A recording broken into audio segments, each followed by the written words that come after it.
Pues primer un dia em va vindre una xica, Paula, i mos va dir que dibuixéssim a un paper un dibuix de coses que mos poguessin representar a Tortosa. I llavors nosaltres ho vam fer i mos va començar a dir que potser pintaríem a una paret i ho veuria tothom i nosaltres mos vam il·lusionar molt i ara estem aquí pintant.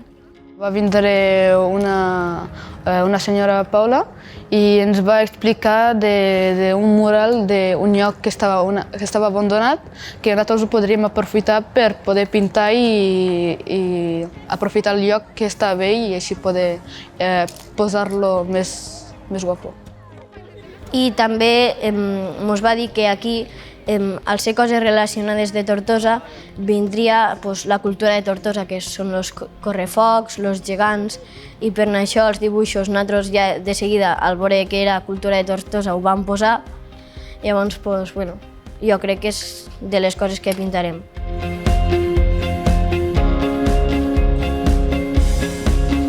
Això se quedarà aquí com un record d'un projecte de les Bridges. A part de quedar-se un lloc vell que ja no es fa servir, poder-lo omplir-lo de records. Ajuda a la ciutat perquè hi ha molts racons abandonats que no s'utilitzen i si els aprofitem són bonics i millorar-los. Jo el canvi que he sentit és que també he conegut molta gent de diferents ciutats de la meva vida diària, de dia a dia, i també de pintar un full a pintar una paret molt gran i amb diferents tipus de pintar de colors a grafitis. Sí, conèixer gent i moltes cultures pintant això.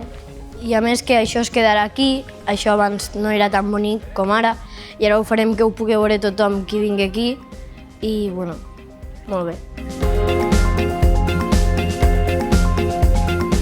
Ens beneficia conèixer diferents persones que ells també venen a pintar, perquè nosaltres no som els únics, i poder relacionar-nos amb altra gent.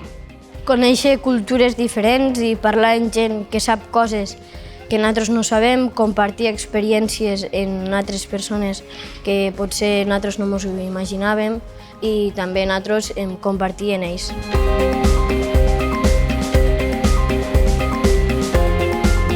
Coneixes més gent, així tens més companys i també menys conflictes, és a dir, que pots tindre conflictes amb altres amics, però conèixer més altres i relacionar-los bé. Tu el coneixes, saps que a part de poder ser amics, te pot ajudar, te pot explicar coses que tu no saps i explicar-te anècdotes que potser tu mai pensaries que havien passat.